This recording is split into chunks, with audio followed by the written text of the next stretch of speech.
땅에 오신 예수님이라는 제목으로 말씀을 증거하겠습니다. 우리 인류의 역사는 예수님의 탄생을 기점으로 나누어집니다. 그래서 예수님이 태어나기 전, before Christ라 그래서 BC 몇 세기, 몇 년 이렇게 하죠.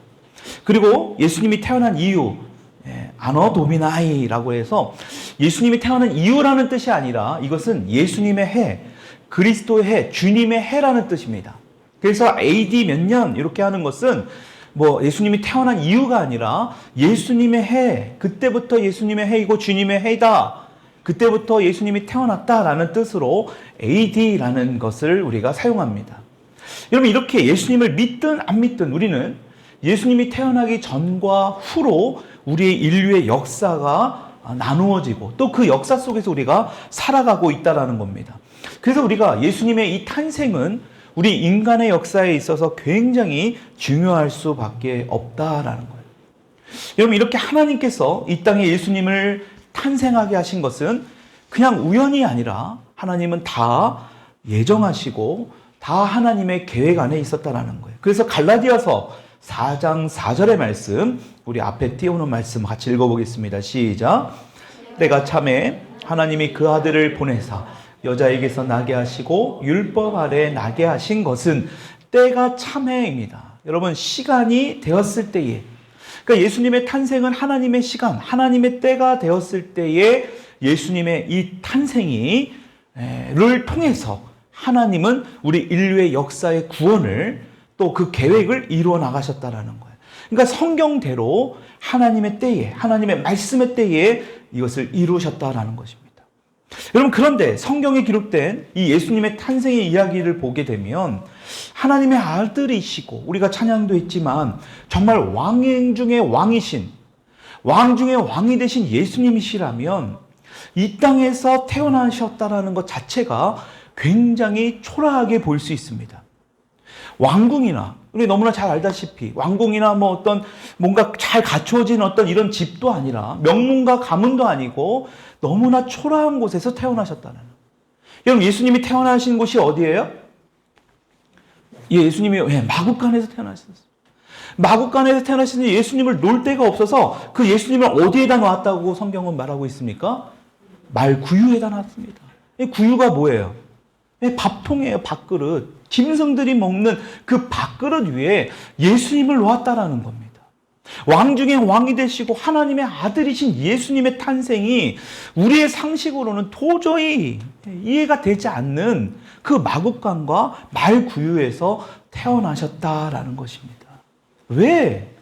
그렇다면 왜 예수님을 하나님께서는 이런 마구간에서 말구유에서 태어나게 하셨을까?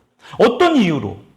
태어날 장소도 제대로 없이 이 짐승들의 이 밥통에서 예수님께서 태어나게 하셨을까? 여러분, 하나님께서 무능력하셔서 그렇게 했을까요? 여러분, 결코 그러지 않은 분이라는 것을 여러분들 아시리라 믿어요. 하나님은 분명히 예수님을 왕궁에서도 태어나게 하실 수 있었고 또 이 땅에 오셔서도 가장 위대한 곳에서 태어나게 하실 수도 있는 분이 하나님이에요. 그럼에도 불구하고 하나님은 그렇게 하지 않으셨다. 왜 그렇게 하셨을까를 우리가 깊이 있게 한번 오늘 조명해 볼 수 있기를 바랍니다. 하나님께서 예수님을 그렇게 낮은 정말로 그런 우리의 상식을 깨는 그런 곳에 태어나게 하신 이유는 바로 뭐냐? 우리에게 낮아짐을 가르치기 위함이었다라는 것입니다. 뭐를 가르쳐 주시기 위함이었다고요? 낮아지는 것이 무엇이냐? 여러분, 성탄절을 통해서 우리의 가장 큰 의미가 선물을 받고 세상 사람들처럼 어제도 많은 인파들이 몰렸다고 하죠. 물론 그 중에 정말로 예수님의 오심을 기뻐하고 감사하는 마음으로 산 사람도 있었겠지만 왜 그렇게 거기에 그 장소에 많은 사람들의 인파에 묻혀서 이 크리스마스 이브와 성탄절을 맞이하는지를 모르는 사람도 있습니다. 여러분, 성탄절의 가장 큰 의미는 뭐냐? 다른 것이 아니라 하나님이신 바로 그 분이 바로 이 땅에 인간의 육신의 몸으로 오셨다라는 거예요. 왜 하나님이신 그분이 이 땅의 몸으로, 육신의 몸으로 오셨을까? 그것도 아무 연고도 없는 그런 영안도 아니라 집도 아니라 그런 마국간에서 예수님이 오실 수밖에 없었을까? 여러분, 이것은 하나님이 우리에게 주시는 굉장히 큰 메시지입니다. 바로 그게 뭐냐? 우리 인간들이 너무나 교만하다라는 것을 우리 하나님은 우리에게 말씀해 주는 거예요. 인간들의 이 교만함, 이것을 우리들에게 하나님이 알리시기 위해서 가장 낮고 낮은 곳에서 예수님을 태어나게 하셨다라는 겁니다. 여러분, 우리 인간이 타락하게 된 가장 큰 첫 번째 원인이 어디서부터 시작됐습니까? 창세기에 아담과 하와를 통해서 인간이 가장 먼저 타락하게 된 게 다른 게 아니라 너희도 하나님처럼 될 수 있다라는 그 말의 유혹에 넘어간 거예요. 여러분, 아담과 하와가 단순히 선악을 알게 하는 나무의 열매를 먹어서 한 게 아니라 그 나무의 열매를 먹게 되었을 때 어떤 일이 벌어진다고 했습니까? 네, 그들의 눈꺼풀이 벗겨져서 뭐를 한다라는 거예요? 그들도 하나님처럼 될 수 있다라는 것을 알게 된다라는 거예요. 여러분, 그런데 실제적으로 이 아담과 하와가 하나님처럼 됐습니까? 하나님처럼 되지 않았죠. 만약에 하나님처럼 됐다면 하나님과 대항해서 싸웠겠죠. 그러나 문제는 뭐예요? 그들은 하나님의 말씀에 대적한 거예요. 그러니까 하나님께서 그 선악을 알게 하는 나무의 열매를 먹지 말라는 이유 중에 하나는 바로 하나님의 말씀을 경외하지 못하고 하나님의 말씀에 정면으로 대적하는 것을 막았던 거예요. 왜? 하나님은 우리를 그렇게 만드셨기 때문에. 우리의 피조물의 위치로 하나님께서 지음받은 그 위치대로 우리가 살았을 때에 우리는 어떻게 살아갈 수 있으니까요? 평안하게 살 수 있었거든요. 지금처럼 우리가 수고하지 않아도 됐어요. 추운 날 나가서 일하고 많은 사람들과 갈등을 일으키고 서로 막 헐뜯고 싸우고 이렇게 살지 않아도 됐었는데 이 모든 것들을 아담과 하와는 깨버린 거예요. 그게 바로 뭐예요? 너희도 하나님처럼 될 수 있다. 이 마귀의 계략에 넘어가 버린 겁니다. 여러분, 지금도 실제적으로 그렇게 살아가고 있지 않습니까? 하나님 없이도 살아가잖아요. 하나님처럼 너희도 높아질 수 있다. 너희도 하나님처럼 될 수 있다. 그러니까 뭐예요? 많은 사람들이 하나님 없이도 살아갈 수 있다고 이야기합니다. 교회 가자고 하면, 예수 믿으라고 하면 뭐예요? 너나 잘 믿으라고 하잖아요. 왜요? 하나님처럼 살 수 있다고 생각하기 때문에. 이 땅에서 하나님 도움 없이도 내가 얼마든지 수고하고 고생하고 노력해서 살 수 있다고 생각하는 사람들이 바로 타락한 사람들. 우리도 그런 사람 중에 하나였죠. 예수님을 알기 이전까지는 우리도 그런 사람이었습니다. 근데 이제는 그렇지 않다라는 걸 우리가 안 거예요. 우리 인간관계를 보게 되면 어때요? 우리가 사람들도 만나는 사람들만 보더라도 우리가 그 사람들보다 더 높아지려고 합니다. 더 섬기고 낮아지기보단 내가 더 높아지려고 하는 것이 우리의 모습에 있다라는 것입니다. 여러분, 이렇게 인간의 가장 큰 문제는 이 아담의 죄를 통해서, 이 하와의 죄를 통해서 우리가 지금 교만해져 가고 있다. 여러분, 그 교만함으로 하나님을 계속해서 대적하고 무시하고 하나님 없이도 살아갈 수 있다라고 우리는 계속 이야기하고 있다라는 거예요. 여러분, 우리가 이 땅에 와서 이곳에서 예배를 드리며 우리가 하나님의 말씀으로 시작하는 것은 내가 할 수 없다. 하나님 없이는 살아갈 수 없다라는 것을 우리는 믿음의 고백이고 표현이에요. 여러분, 우리는 이 고백을 자꾸 해야 돼요. 여러분, 우리가 말씀을 자꾸 보고 우리가 예배를 통해서 자꾸 찬양을 하고 주님 앞에 나올 때 뭐가 되는 거예요? 우리가 나옴을 통해서 뭐가 돼요? 우리가 에베소서 말씀을 통해서 보지만 에베소서 통해서 뭐라고 얘기합니까? 증거가 된다고 하죠. 증인이 되는 겁니다. 여러분, 우리가 나옴을 통해서 우리가 하나님 앞에 이렇게 예배를 통해서 뭘 할 수 있어요? 마귀가요, 우리를 정죄할 때, 하나님 앞에 우리를 참소하려고 할 때 하나님은 뭐예요? 봐라, 내 아들, 딸들이 이렇게 주님 앞에 나와 예배를 드리고 하루를 시작할 때 말씀으로 시작한다. 확증하는 거예요. 자꾸 뭐가 되는 거예요? 증거가 되는 거예요. 여러분, 그래서 우리는 자꾸 행하는 믿음을 보여야 돼요. 우리가 행할 때에 마귀는 계속해서 우리를 힘들게 할 거예요. 우리의 마음 가운데, 우리의 생각 가운데 그러한 생각들을, 그러한 마음들을, 그러한 행동들을 하지 못하게 할 겁니다. 예를 들면 이런 거죠. 식사 전에 식전 기도하는 거예요. 내가 어디 앞에서 말씀으로 시작할 때 사람들이 있는 곳에서 성경 말씀을 당당하게 피고 볼 때도 마찬가지죠. 사람들이 어떠한 시선으로 볼까를 더 많은 생각을 한다면 우리는 결코 그 행동을 할 수 없습니다. 마귀는 자꾸 그런 행동들을 통해서 뭐 하는 거예요? 하나님 앞에 나아가는 우리의 행동들을 말하는 겁니다. 여러분, 그럴 때일수록 우리는 더 행동해야 돼요. 더 말씀을 보고 더 기도하고 사람들 앞에서 우리의 믿음을 더 보여야 할 필요가 있다. 확증해야 된다라는 것입니다. 그것이 행하는 믿음이에요. 여러분, 이것이 오늘날 우리 인간들에게 굉장한 교만한 마음으로 인해서 하나님 앞에 나오는 이 행동들, 마음으로 믿으면 되지 뭐 굳이 유별 떨면서 하나님 앞에 이렇게 예배드릴 필요 있나? 잘못된 생각들을 자꾸 심어줍니다. 그게 결과적으로 뭐예요? 교만이에요. 너도 하나님처럼 될 수 있어. 그 교만으로 하나님을 대적하고 하나님을 무시하고 결과적으로는 어떻게 됩니까? 멸망의 길로 가는 겁니다. 근데 하나님은 이제 때가 되어서 이 땅에 있는 사람들, 저와 여러분들을 멸망치 않게 하기 위해서 아기 예수로 이 땅에 보내주셨다는 사실을 믿을 수 있기를 축원드립니다.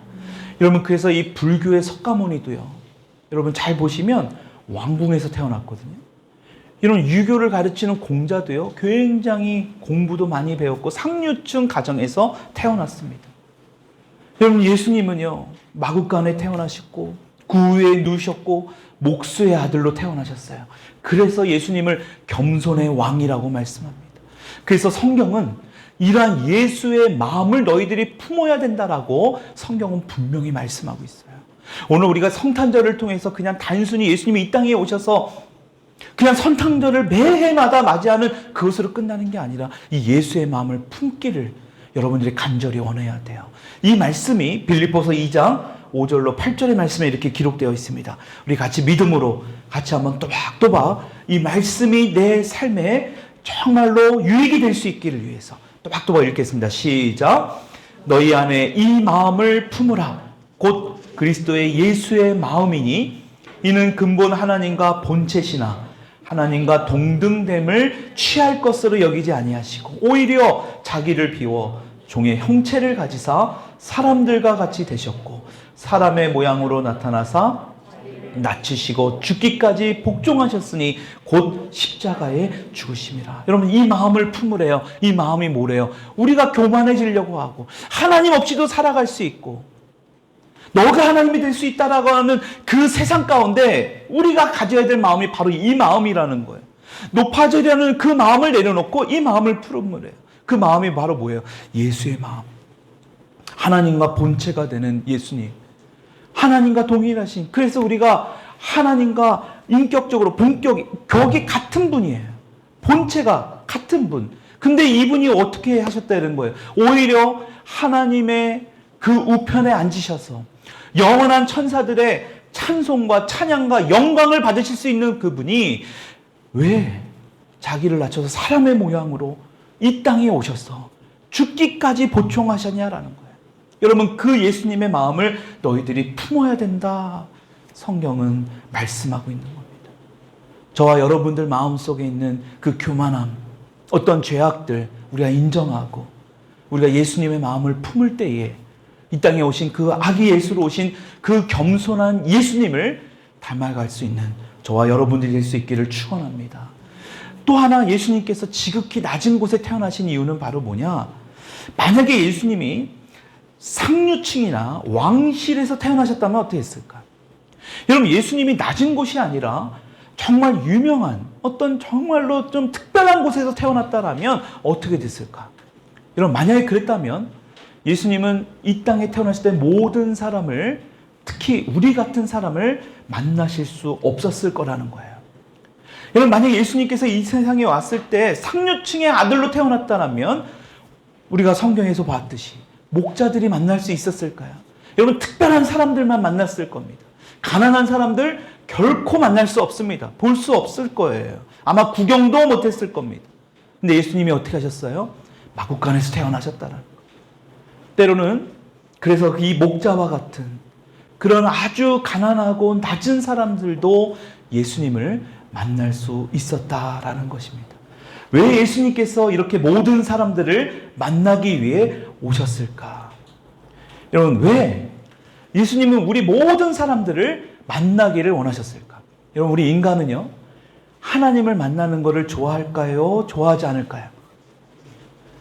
좋아한다고 말은 하지만 실제로 하나님 만나는 걸 두려워합니다. 여러분, 그래서 성경에도 보면 대제사장만 하나님께만 나아갔습니다. 그리고 나머지들은 어떻게 했어요? 하나님의 얼굴을 볼까봐 두려워했습니다.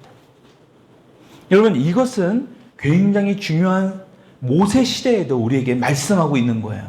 출애굽기 20장 18절로 21절의 말씀, 우리 앞에 띄워놓은 말씀 읽어볼게요. 시작. 뭇 백성이 우레와 번개와 나팔 소리와 산의 연기를 본지라 그들이 볼 때에 떨며 멀리 서서, 이스라엘 백성들이 지금 멀리 서서 있다라는 겁니다. 지금 모세가 뭐 한 거예요? 시내산에서 십계명을 받은 겁니다. 자, 그때에 이 이스라엘 백성들이 모세에게 19절을 뭐라고 얘기합니까? 읽어볼게요. 시작. 모세에게 이르되 당신이 우리에게 말씀하소서 우리가 들으리다. 하나님이 우리에게 말씀하시지 말게 하소서 우리가 죽을까나이다. 여러분, 이들은 자신의 죽음을 더 염려했습니다. 다시 말하면 자신들이 죽을까봐 하나님 앞에 나아가는 것을 굉장히 두려워했다라는 거예요. 물론 죄가 있으면 하나님 앞에 나아갈 수 없죠. 자, 여러분, 그런데 한 가지 생각해 봐야 될 게 있습니다. 우린 누구나 다 죄가 있어요. 모세라고 죄가 없었을까요? 물론 하나님이 특별히 택한 사람이긴 합니다. 그러나 모세에게도 죄가 있지만 하나님 앞에 나아갔어요. 모세의 마음과 이 이스라엘 백성들의 마음이 뭐가 달려있는지를 잘 보십시오. 자, 20절의 말씀 읽어볼게요. 시작. 모세가 백성에게 이르되 두려워하지 말라. 하나님이 임하심은 너희를 시험하고 너희로 경외하여 범죄하지 않게 하는, 하나님이 우리 가운데 임재하시면 다른 게 아니라 너희들을 테스트하고 너희들을 시험하는데 마귀의 테스트고 마귀의 시험이 아니라 뭐 하라고 하는 거예요? 범죄하지 않게 하는, 하나님을 더욱더 경외하게 하기 위해서 그렇게 하는 거라는 거예요. 여러분, 그런데도 불구하고 이들의 행동을 잘 보세요. 21절 읽어볼게요. 시작. 백성은 멀리 서 있고 모세는 하나님이 계신 흑암으로 가까이 가니라. 여러분, 이것이 차이예요. 백성은 멀리 서 있고 모세는 하나님께 가까이 갑니다. 우리가 신앙생활을 같이 이렇게 하지만 어떤 누구는 하나님께 더 가까이 가고 어떤 누구는 어떻게 하래요? 하나님과 더 멀리 서 있다. 여러분, 우리의 신앙을 더 돌아봐야 돼. 그래서 2024년도에 우리 교회 표가 바로 이거예요. 오직 예수님만을 갈망하는 교회. 하나님 앞에 더 가까이 가고자 하는 그 마음을 가질 수 있기를 축원합니다. 가까이 갈 수 있는 마음이 되기를 축원합니다. 여러분, 그렇게 되어야 돼요. 제가 이전에도 말씀드렸지만 여러분들 한 분 한 분이 만약에 천국을 가지 못한다면 저는 하나님 앞에 정말로 책망받을 거예요. 만약에 그렇지 못하게 한다면 얼른 제가 바로 다시 여러분들을 다른 교회로 보내야 되는 게 맞아요. 왜? 그 교회 가서라도 여러분들이 천국 가야 돼요. 우리 교회에 와서 여러분들이 지옥을 간다면 저는 여러분들이 빨리 다른 교회로 옮겨서라도 꼭 교회를 가서라도 반드시 천국을 가셔야 됩니다. 저는 그게 가장 두렵고 염려되는 부분 중에 하나입니다. 그래서 어떤 목사님이 그러신대요. 그 교회가 어느 정도 성장할 만하면 그 교회 성도님들이 어느 정도 성장이 되지 않았을 때에 교회를 내보내버린다는. 저는 그것이 그분의 어떤 그 인격적인 어떤 그분의 어떤 성격의 문제, 또 덜 인격화된 그 사람의 문제로 봤는데 알고 보니까 이분이 그런 말씀하시는 거예요. 저 사람이 천국을 가지 못한다면 내가 얼마나 하나님 앞에 가서 책망을 받을 수 있는가. 또 하나, 그 사람의 영혼이 얼마나 불쌍한가. 물론 다른 교회를 간다는 보장은 없어요. 저는 그만큼 우리의 영혼에 대해서 여러분들이 심각하게 한 번쯤은 생각해 봐야 된다라는 말씀을 드리고 싶은 겁니다. 특히 우리 자녀들이 마찬가지입니다. 여러분들조차도 구원의 확신이 없다면 여러분들의 자녀는 더 이상 말할 필요도 없습니다. 성경은 분명히 말씀하고 있어요. 하나님께 가까이 나아가는 자와 하나님께 더 멀리 있는 자예요. 그것은 어떤 교회의 외형을 가지고 이야기하는 게 아닙니다. 한 사람이라 할지라도 여러분들의 마음이 어떤 마음을 가지는지, 여러분들이 어떻게 더 하나님 앞에 가까이 나아가고자 하는 그 마음이 있는지 없는지, 오늘 성경을 통해서 우리에게 말씀하고 있는 겁니다. 여러분, 이스라엘 백성들처럼 우리가 멀리 서 있길 원합니까? 아니면 모세처럼 하나님 앞에 더 가까이 임재 가운데 들어가길 원합니까? 중요한 건 뭐냐? 우리 주님은 우리가 계속해서 주님 앞에 나오기를 원한다라는 거예요. 그래서 마태복음 11장 28절에 저와 여러분들이 너무나 잘 알고 있는 말씀에 예수님이 이 말씀을 한 거예요. 한번 읽어보겠습니다. 시작. 수고하고 무거운 짐진 자들아 다 내게로 오라. 내가 너희를 쉬게 하리라. 여러분 보세요. 다 내게로 오라예요. 수고하고 무거운 짐진 자들아, 너희들이 얼만큼의 헌금을 하고, 너희들이 얼만큼의 교회에 출석하고, 너희들이 어떻게 교회에 봉사하고 그 사람들을 제한한 게 아니라 다 내게로 오라예요. 아무런 조건이 없습니다. 여러분, 예수님은요, 우리 가운데 어떠한 조건도 내세우지 않고 주님 앞에 오라고 말씀하고 있어요. 근데 우리는 어떡합니까? 더 주님과 멀리 도망치려고만 했다라는 겁니다. 하나님은 이것을 아신 거예요. 우리의 내면의 마음을 아신 겁니다. 그래서 이 땅에 그 예수님을 가장 낮은 곳에 말구유에 태어나게 하시고 마국간에서 태어나게 하셔서 누구도 예외 없이 예수님을 맞이할 수 있도록 가장 낮은 자리에 오셨다라는 것입니다. 여러분, 그래서 그것으로만 끝난 게 아니라 이 땅에서 예수님께서 이 공생에 활동하신 것을 잘 보십시오. 특별한 사람들, 공부 많이 한 사람들을 선택한 게 아니에요. 저와 여러분들 같은 사람들, 화성시 봉담 읍, 지금도 말하면 읍이라는 동네가 서울하고 불과 1시간 거리도 안 되는 이 동네, 이 지역에 읍이라고 쓰는 동네가 쉽지 않거든요.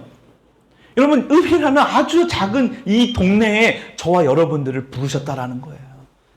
아무것도 아니고요. 돈도 많은 것도 아니고 지식이 많은 것도 아니고 소위 잘 나가는 사람들도 아닌 그런 사람들을 부르셨다라는 거예요. 예수님도 제자들도 그랬잖아요. 엄청 어부 맨날 물고기 잡으면서 그 얼마나 생선 비린내 나겠습니까? 가장 밑바닥 생활을 했던 사람들. 여러분, 그러니까 그 사람들이 성령이 임해서 막 세상 사람들이 막 여러 사람들의 방언을 막 하니까요. 저 사람들 술 취했다라는 거 아니에요. 저 사람들이 그동안 어학 공부를 해서 야, 유창하게 외국어를 하는구나 라고 하지 않아요. 그 정도로 그 사람들은요, 미천한 사람들이에요. 아주 바닥의 사람들입니다.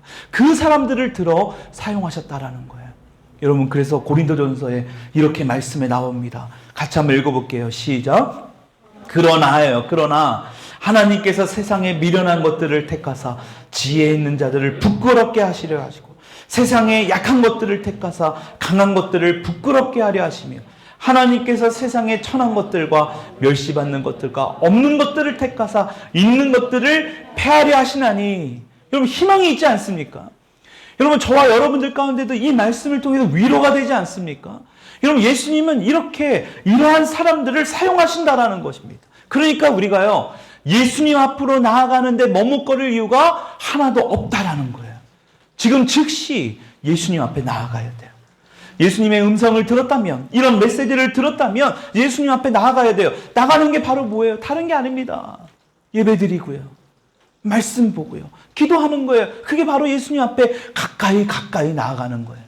근데 우리는 어떤 마음에 기도하는 마음, 하나님의 말씀을 읽으라는 마음을 계속 부어주는데 우리는 자꾸 멀어져 가려고 그래요.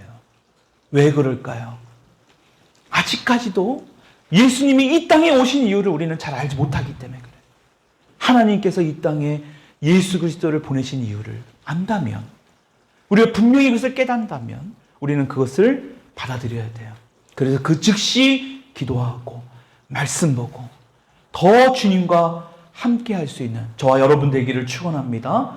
마지막으로 예수님이 지극히 낮은 곳에 오신 이유는 우리의 생명의 양식이 되기 위함이다.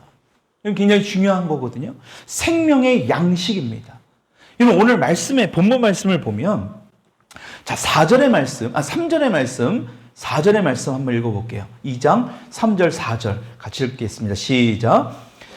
사람이 호적하라 각각 고향으로 돌아가매 요셉도 다윗의 집 족속이므로 갈릴리 나사렛 동네에서 유대를 향하여 베들레헴이라는 다윗의 동네로. 여러분 지금 호적하기 위해서 지금 뭐 하고 있습니까? 각각 고향으로 돌아간대요. 근데 아기 예수의 아버지신 이 요셉의 고향이 어디입니까? 베들레헴입니다. 그러니까 갈릴리라는 곳에서 살았지만 나사렛이라는 곳에 갈릴리 나사렛이라는 동네에서 살았는데 고향은 어디냐? 유다 족속이거든요. 베들레헴인 거예요. 그러니까 이 베들레헴이라는 곳에 가는 것입니다. 지금 예수님이 이제 태어나게 됐으니까 곧 태어나게 될 거니까 그때에 맞춰서 호적 신고하기 위해서 간 거예요. 근데 이미 미가서를 통해서 이미 구약 성경의 미가 선지자를 통해서 하나님은 예언하셨어요. 바로 베들레헴에서 이스라엘을 다스리는 자가 태어나게 될 것이다. 여러분 요셉과 이 마리아가 이미 이전에 이 천사들을 통해서 하나님의 메시지를 받았습니다. 이들이 과연 이 아들이 이 범상치 않다라는 것을 몰랐을까요? 만약에 요셉이 이런 이 하나님의 메시지를 받아들이지 않고 이게 무슨 말도 안 되는 말이야. 처녀가 아기를 낳아서 이 결혼을 파혼시킬 수도 있었습니다. 근데 요셉의 이 행동을 보면 분명히 이것은 미가에 나오는 하나님의 그 예언의 말씀을 성취하기 위함이라는 것을 이들은 아는 거예요. 그러니까요, 이들은요, 이미 이 말씀을 통해서 베들레헴으로 향하고 있는 겁니다. 여러분, 그런데 문제는 뭐냐? 이 갈릴리에서 베들레헴까지의 거리가 100여 킬로라는 거예요. 걸어서 가야 됩니다.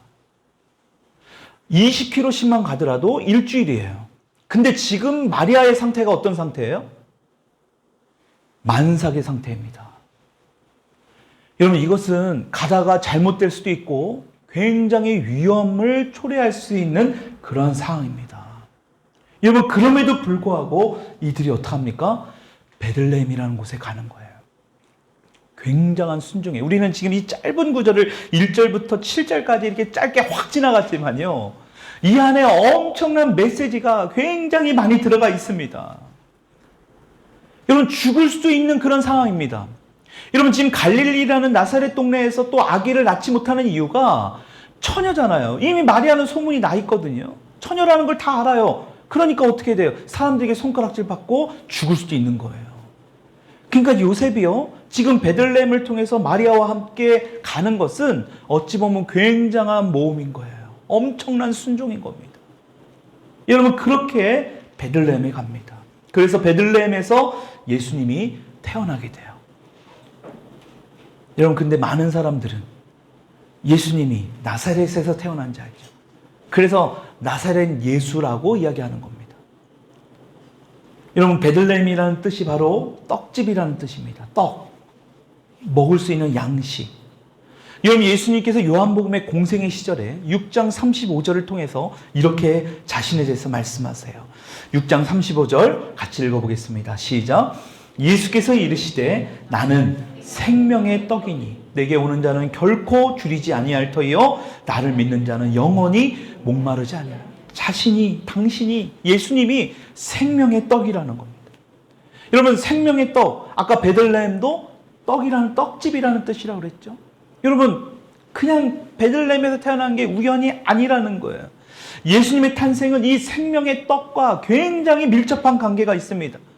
또 예수님을 어디에다 올려놨다고요? 말구유에다 올려놨대요. 밥이 먹는 이 말들이 짐승들이 먹는 그 이 밥통 위에 예수님 올려놓은 거예요. 이 짐승의 먹이를 담는 그 그릇 위에. 여러분 이 말의 뜻에 뭘 의미가 있을까? 베들레헴에서 태어난 이 의미, 깊은 영적인 의미가 이 안에 숨어져 있다라는 거예요. 우리의 양식이 되는 거예요. 우리 영혼육이 우리 인간의 요소죠. 영과 혼과 육으로 되어 있습니다. 육신은 음식을 먹지 않으면 우리는 에너지가 없어서 살아갈 수가 없습니다. 혼은 우리의 지식이나 이런 것을 찾고 책이나 뭐 이런 부분을 통해서 많이 아는 깨달음을 통해서 우리는 만족함을 깨달을 수 있습니다. 근데 영은 어떻습니까? 오직 하나님의 영역이에요. 그러니까 여러분 잘 보세요. 우리 주변에 보면 많은 것을 다 갖췄는데, 여러분 육신적인 부분 많이 부자로 좋은 것도 먹고 많은 것을 공급합니다. 혼적으로도 해외에 가서 유학하면서 많은 것도 배워 최고의 학문도 배웁니다. 근데 왜 그들이 우울증으로 자살할까요? 아주 오래전이죠. 삼성 이건희 회장의 딸이 자살해 죽었지 않습니까? 왜 그렇게 죽을까요?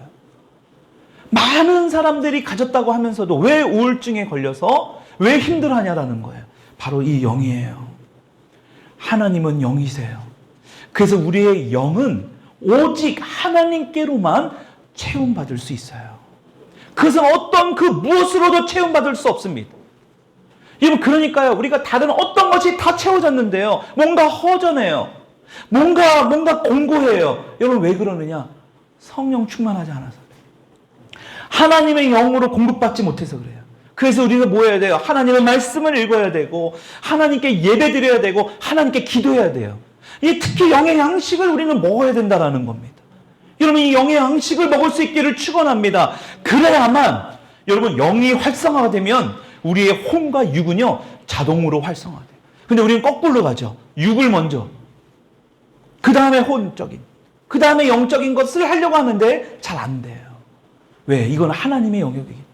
여러분, 그래서 신명기 8장 3절에 이렇게 이미 말씀하고 있는 겁니다. 이것을 여러분 잘 이 말씀 아시지만 한번 다시 읽어볼게요. 시작. 너를 낮추시며 너를 줄이게 하시며 또 너도 알지 못하며 내 조상들도 알지 못하던 만나를 내게 먹이신 것은, 너에게 만나를 먹인 이유가 뭐냐? 여러분, 단순히 만나를 통해서 광야에서 죽지 않게 하기 위해서 먹인 게 아니라는 거예요. 자, 보십시오. 시작. 사람이 떡으로만 사는 것이 아니요 여호와의 입에서 나오는 모든 말씀으로 사는 줄을 내게 알게 하려 하십니다. 이런 만나를 먹이신 이유가 떡으로만, 너희들이 육신으로 보이는, 육체의 눈으로 보이는 그런 떡으로만 사는 것이 아니라 여호와의 입으로 나오는 말씀, 하나님의 말씀으로 사는 줄을 너희들을 알게 하려 함이라는 거예요. 여러분, 우리는 하나님의 말씀으로 살아가야 돼요. 여러분, 그런데 문제는 뭐예요? 하나님의 말씀으로 살지 않으면 살았으나 죽은 자와 같다고 성경은 말하는 거예요. 눈으로 볼 때는 살아있지만 그들은 죽은 거예요. 우리가 눈으로 볼 때 그들이 걸어다니고 멀쩡히 살아서 말하는 것 같지만 이미 뭐예요? 죽은 겁니다. 왜요? 하나님의 말씀이 공급되지 않기 때문에. 여러분, 그래서 예수님께서 마귀에게 시험을 당할 때도 이 신명기 8장의 말씀을 인용하신 거예요. 굉장히 중요한 말씀에 사람이 떡으로만 사는 게 아니라 여호와의 입에서 나오는 말씀으로 살아가는 것이다. 여러분, 이 말씀 붙들고 살아갈 수 있기를 주님의 이름으로 축원합니다. 이것이 바로 예수님이 이 땅에 오신 가장 낮은 이 땅에 마구간에서, 말밥통에서, 말구유에서 태어나신 이유가 바로 여기에 있다라는 거예요. 우리의 영원한 생명의 양식이 되기 위해서. 여러분, 그렇다면 우리는 오늘 이 성탄절을 맞이해서 그냥 세상 사람들처럼 들뜨고 그냥 하루하루 그냥 막 보내는 게 아니라 이 예수님의 탄생의 의미를 다시 한번 기억해야 돼요. 여러분, 첫 번째 뭐라고요? 교만하지 않기 위해서. 너희들이 너무나 교만했기 때문에 하나님처럼 되려고 했던 너희들을 뭐 하는 거예요? 겸손해. 더 낮아져야 된다. 더 섬겨야 된다. 하나님처럼 살아갈 수 없어. 너희들은 결코 이것을 알게 하기 위해서 하셨다라는 거예요. 또 하나, 두 번째 뭐였죠? 모든 사람들이 하나님 예수님을 보게 하기 위해서 낮은 곳에 태어나셨다. 모든 사람들이 볼 수 있도록. 목자들도 보고, 가난한 사람들 보고, 연약한 사람들도 보고, 그런 사람들을 예수님은 보게 하기 위해서, 알게 하기 위해서. 여러분, 근데 예수님은 그 사람들을 사용한다고 그랬죠. 마지막으로 뭐라고요? 우리에게 생명의 양식이 되기 위해서. 여러분, 예수님만이 우리의 생명이에요. 예수님만이 우리의 생명이 되신 분이라는 것을 믿어야 됩니다. 여러분, 이것이 확정되어질 때 여러분들의 이 구원의 믿음이 흔들리지 않습니다. 여러분, 저는 너무나 잘 알거든요. 여러분들이 어떠한 순간에 여러분들의 구원이 흔들리는지를. 여러분, 이 생명의 떡을 잃어버릴 때에, 생명의 떡을 놓칠 때에 여러분들의 구원의 확신을 결코 확신할 수 없을 겁니다. 다시 말하면 생명의 떡이 아닌 세상의 떡을 자꾸 먹기 때문에 그 사람들의 이야기를 듣다 보면 우리가 그렇게 듣고 행동하다 보면 결과적으로는 뭐예요? 내가 구원의 확신 또한 잃어버려요. 여러분 정말 마지막 때입니다. 정말 우리가 하늘나라에 가는 그 소망을 더욱더 우리가 가져야 돼요. 그 소망을 갖고 더 기쁨으로 우리가 오늘도 이제 2023년도라는 것은 한 해가 흘러갔다는 의미예요. 다시 말하면 하나님의 시각으로 본다면 우리는 바로 뭐예요? 하늘나라에 한 발짝 더 가까이 간 거예요. 할렐루야 아닙니까? 여러분 하늘나라에 가는 것, 하나님 나라에 가는 것이 우리의 최종적인 신앙의 목적이고 이유 아니에요? 그곳으로 한 발짝 더 가는 거예요. 여러분 만약에 그것이 두렵다면 여러분들은 지금 구원의 확신이 없는 거예요. 그것에 기쁨이 된다면 우리는 뭐예요? 이 땅에서도 우리는 소망을 갖고 이 땅에 오신 그 성탄의 이 기쁨을 나누며 더 겸손하고 더 누구나 볼 수 있는 예수님을 더 우리가 확신하면서 생명의 떡을 취하는 그러한 신앙인의 모습으로 살아야 된다는 거예요. 여러분 더 한 걸음 한 걸음씩 우리는 다가가게 되는 거예요. 세상의 위치에서 본다면 죽음의 위치로 가는 것을 비극적으로 보고 끝나는 것으로 보지만 하나님의 입장에서 본다면 우리는 더욱더 기쁨과 소망의 길로 가는 겁니다. 이 시각을 바꿔보셔야 됩니다. 이게 신앙인의 시각의 패러다임의 전환이에요. 여러분 2023년은 그래서 우리가 해야 될 건 뭐냐? 예수님을 더욱더 갈망해야 돼요. 세상이 아니라 여러분들이 자꾸 여러분들에게 잘못 주어주는 그 거짓이 아니라 진리에 더욱더 우리는 갈망해야 돼요. 진짜와 가짜를 잘 분별할 수 있기를 축원합니다. 그래서 그 진짜를 향해서 그 진리를 향해 더 갈망하며 나아가는 저와 여러분 되기를 주님의 이름